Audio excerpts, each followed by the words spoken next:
Madam, did I ask you? Oga, mind your business, not your design. But the funny thing is that they are right.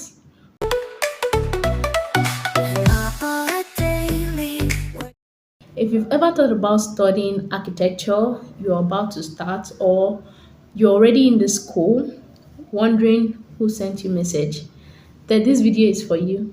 Today, I'm sharing something you should know before studying architecture or starting the school. The late nights, the stress, the surprises, and how to survive all of it. By the time you finish watching, you will know exactly what to expect, how to prepare yourself, and how to enjoy the journey without running mad in the process. Okay? Okay, so first of all, before I started studying architecture, I honestly thought it was all about sitting down with my pencil, sketching fine buildings, and maybe adding some colors, make it look beautiful, or with my laptop, or just put one or two things together, and that is it. I mean, if you know me, you know that I always love drawing, I always love painting, and anything that has to be creativity, creating something nice. Not that I've not heard about the term architecture before. I had, and I was interested and curious.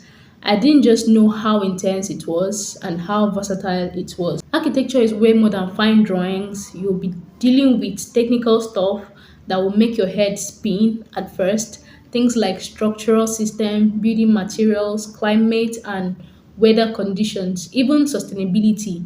And you can't even just design anyhow. You have to design with all those things in mind. You have to make sure the building actually works in real life. It's not just, oh, let me just draw a mansion with glass everywhere, because if the glass cannot survive our weather or doesn't fit the budget, forget it. Architecture is problem solving. It's about understanding how people live, how people move and use spaces, and designing something that is not just beautiful, but also functional and safe and also smart. The creative part is there, that's what makes it exciting, but it's balanced with plenty of thinking, research, and strategy. Honestly, I didn't really expect that much at first, but it was a big eye opener.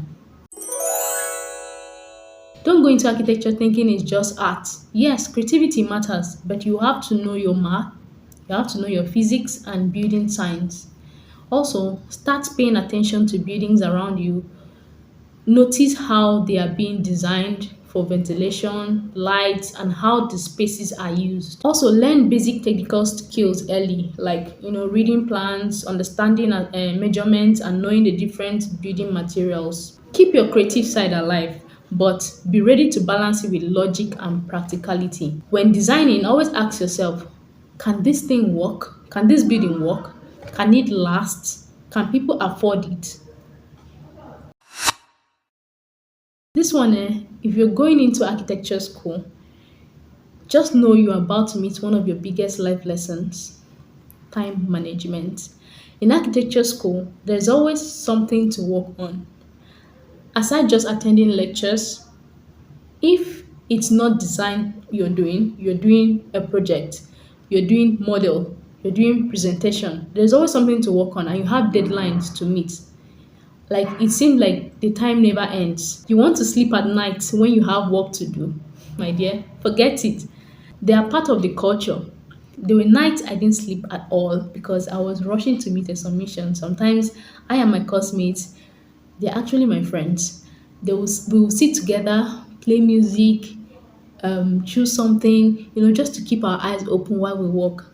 And you'll be shocked how quickly 8 p.m. can turn to 5 a.m. in the morning. Like, the thing is, if you don't learn to plan your time, you'll just be running up and down, stressed and burnt out. Architecture is not the kind of course you can swing. You have to break down your tasks, start early instead of waiting till the deadline or when it's close to submission, start running up and down. Split your work into smaller parts and start tackling it early. Don't wait until the night before to start your project. The moment you're given, start it. Even small progress each day makes a big difference. Use a planner or even your phone, calendar, whatever, to set deadlines for yourself. Learn when to stop chasing perfection and focus on your completion. Sometimes done is better than perfect. Also, prioritize your health. No project is worth falling sick for. Rest when you can. If you can, work with your course mates, work as a group, you know, it keeps you motivated and make those long nights less depressing. And trust me, once you master time management in architecture, you can handle anything. You can handle any workload life throws on you. One thing people don't tell you before you enter architecture school here in Nigeria especially is how much money you will spend. And I'm not even talking about small change. Oh. That's why when someone comes later in life and tells you, just do the design for me, for free. Well, the choice is yours to do it or not. Just know that architecture is not cheap. In school, you will spend on materials for model, cardboard, foam board, glue gum, all those stuff. Then you have to print your work.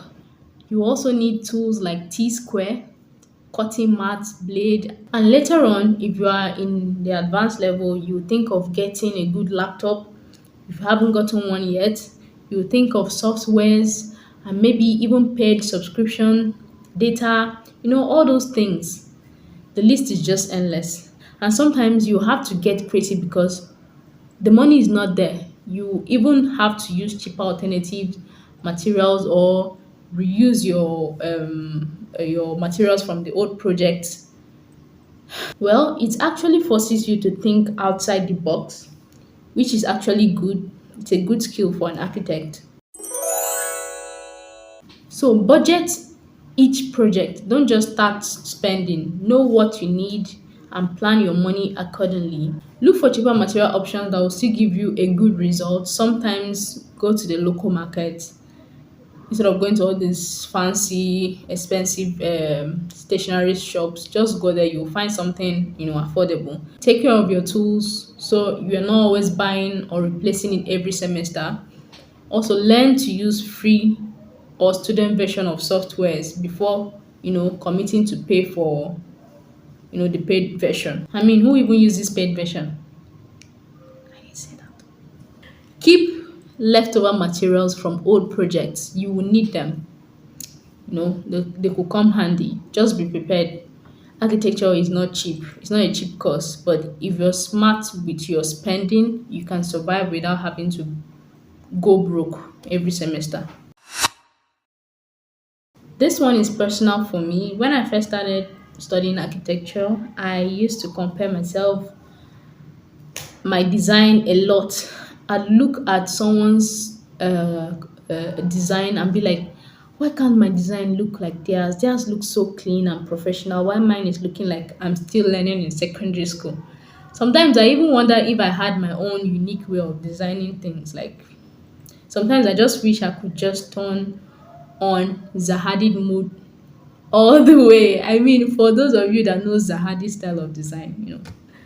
But here's the truth: your personal approach to design is not something you just wake up with it. It's something that takes time, patience, and experience. The way you think about spaces, the kind of ideas you bring to the table, the look and feel of your design, all of that develops gradually and you keep practicing, you keep learning and experimenting. And honestly, comparing yourself to others will only slow you down.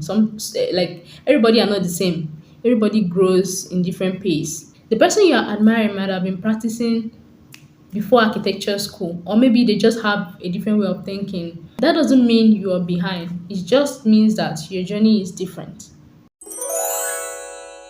So don't compare your chapter 1 to somebody else's chapter 5, if you know what I mean. Focus on learning the basics well. Your own unique approach will follow naturally. Try out different design methods and materials.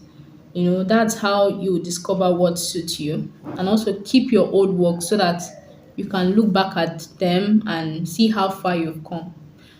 Be patient with yourself. Architecture is not a rush. Growth is a part of the process. You know, One day you will look at your designs and appreciate how far you've come. When I first started architecture school, I hated criticism.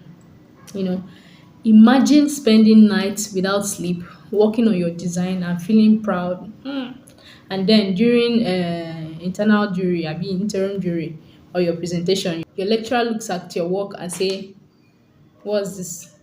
What's this? Why is this thing here? Redesign." How will you feel?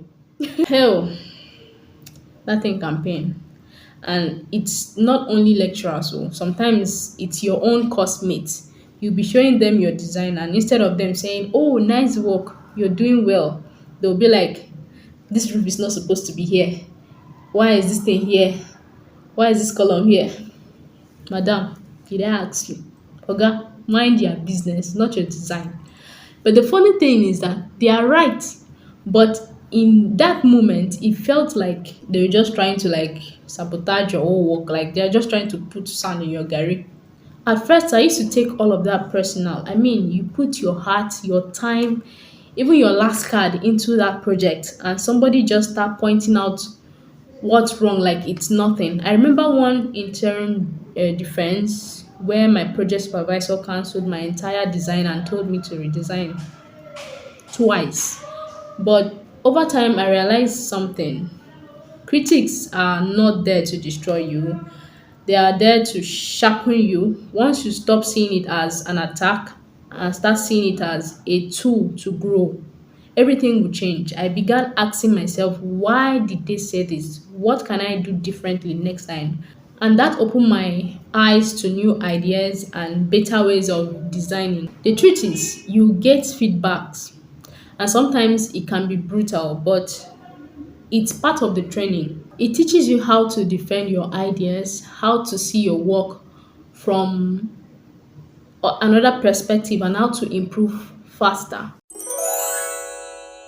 Don't take critics personally, whether it's from your lecturer, a jury panel, or a fellow course mate. Listen for the points that will actually help you improve and apply them. Also, ask questions if you don't understand maybe their feedbacks. It shows you are willing to learn. And remember, even the best architects in the world still get their work criticized. So use criticism as a fuel to push your design to the next level. So yeah, those are the things you should expect before studying architecture or going into the school. I wish someone told me this before I started studying architecture, but then there is no regret at all. In fact, I love it.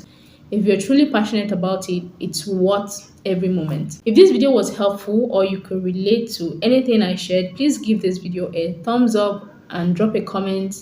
Tell me, are you thinking about studying architecture? Are you already in the school or have you graduated? Thank you for watching, and I'll see you in the next one. Stay inspired, stay creative, and keep building your dreams.